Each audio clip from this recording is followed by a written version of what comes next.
Sekali lagi, saya tidak ikut peran apapun. Bahkan saya sampai hari ini belum kenal suaminya.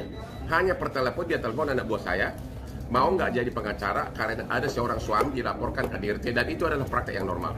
Jadi netizen yang menuduh saya membantu memisahkan anaknya itu tidak benar. Bang, kemarin itu Bu Emi baru saja diperiksa di Polda Metro Jaya, diminta keterangannya sebagai pelapor. Seperti apa Bang Abang melihatnya?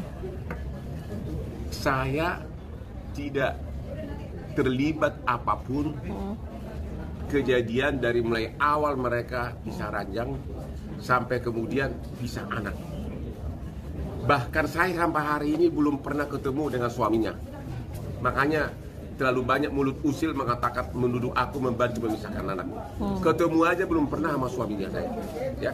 Jadi waktu mereka ribut bisa anak, kemudian kejadian di video itu saya sama sekali tidak tahu dan tidak mengenal mereka. Baru sesudah itu tiba-tiba ada telepon dari si suami ke anak buah saya. Dia mengaku orang Korea, katanya dilaporin KDRT oleh istrinya, dan dia minta mau nggak jadi klien Hotman Paris karena itu adalah normal kasus di kepolisian. Saya bilang sama anak buah, terima aja. Kasusnya saya nggak tahu sama sekali, ya. Sehingga ternyata pada waktu yang bersamaan istrinya juga mencari saya, minta jadi pengacaranya. Akhirnya dia dengar dari tim Hotman 911 bahwa saya sudah dituju suaminya. Makanya istrinya itu teriak-teriak minta saya agar mundur. Tapi saya belum sampai hari ini saya belum melakukan apapun. Hanya untuk perkara di kepolisian saya menyatakan kantor asisten saya, kantor saya bisa mendampingi dia. Itu belum terjadi karena sesudah itu suaminya udah pulang ke luar negeri. Jadi nggak ada. Jadi kalau ditanya sama saya, gua nggak tahu apa-apa kejadian di Jakarta. Yang kemudian belakangan ini saya telepon dengan suaminya, ternyata kasusnya akan diajukan di pengadilan Singapura. Jadi karena mereka nikahnya di Singapura, jadi itu sudah masuk jurisdiksi Singapura, ya.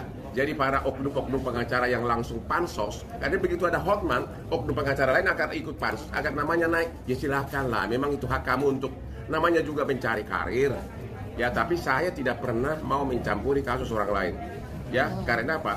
Kalau Anda punya kasus, kamu tidak akan mencampuri kasus orang lain. Itu, ya karena Anda tidak punya kasus, Anda tidak terkenal Hotman Paris. Begitu ada kasus saya, mungkin sampai jam berapa saya bangun diamatin kali. Kapan ini Hotman salah? Kapan ini Hotman melenceng? Ya biarkanlah mereka begitu ya. Tapi harisma dan kualitas tidak bisa dibohongi. Sekali lagi, saya tidak ikut peran apapun. Bahkan saya sampai hari ini belum kenal suaminya. Hanya per telepon, dia telepon anak buah saya, mau nggak jadi pengacara karena ada seorang suami dilaporkan ke DRT, dan itu adalah praktek yang normal. Jadi netizen yang menuduh saya membantu memisahkan anaknya itu tidak benar. Karena itu jauh sebelumnya, ya. Bahkan saya nggak pernah ketemu suaminya, baru per telepon, dan sekarang dia di Malaysia. Nah, itu gimana? Berarti abang akan ikut pengadilan di Singapura atau seperti apa? Nah, itu di Singapura saya nggak punya izin di Singapura, itu pengacara Singapura. Dia suaminya sudah menunjuk pengacara di Singapura, akan mengajukan gugatan cerai, akan mengajukan permohonan custody atau perwalian atas anak, dan akan mengajukan gugatan ganti rugi atas terhadap istrinya. Jadi bakal ada 3 kasus di Singapura. Itu semua saya tidak ikutan karena saya tidak punya izin praktek di Singapura. Oke, Bang, katanya TE sama Mr. Aiden ini akan terancam 1 tahun, itu benar nggak sih Bang? Saya tidak tahu apa-apa karena kasusnya dia di BAP aja belum, baru dipanggil, tapi kan dia di luar negeri, jadi belum tahu apa-apa. Oke. Lu jangan tanya itu lagi tuh. Enggak, ini kan partner abang juga Dokter Richard kemarin sempat agak kebablasan menampilkan ya udahlah, anaknya. yang duluan menampilkan wajah anak itu di medsos siapa? Jawab.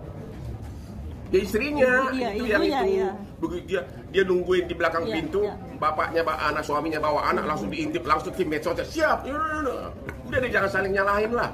Yang duluan siapa? Sampai anaknya ketakutan begitu. Dan kalau menurut pengakuan suaminya, saya melakukan itu demi melindungi anak saya. Apakah saya harus menunggu anak saya bunuh diri? Itu kata suaminya ke saya per telepon. Tapi saya nggak tahu apa-apa. Cuma karena Hotman selama ini sudah terlalu banyak membela rakyat kecil, dianggap kok kenapa yang saat kasus ini tiba-tiba Hotman jadi berlawanan arah. Ya memang kasus KDRT kan normal. Kali kalau ada pengacara diminta, wajar, nggak apa-apa, terima. Tapi dia juga minta maaf, ya udahlah, ya. Tapi yang duluan memviralkan kan istrinya ibu dari si anak itu, ya. Oke. Tapi banyaknya protes ke abang menanggapinya seperti apa sih, Bang? Ya, saya maklum orang protes karena mereka tidak tahu kasusnya. Makanya himbauan saya kepada netizen, jangan dulu menghakimin orang sebelum tahu faktanya. Itu loh, mendingan tunggu dulu, tanyakan baik-baik. Ya selama ini kan aku diam. Jangankan di kamu, di Instagram saya yang 9 juta followernya sudah berapa juta yang memprotes saya. Kenapa pak? Kenapa kau bela itu katanya? Orang gua belum ngapa-ngapain, kenal aja belum. Ketemu aja saya belum pernah sama suaminya, ketemu aja belum pernah. Dan kasusnya kan belum mulai dari suaminya, kan suaminya kan begitu dipanggil udah di luar negeri. Udah.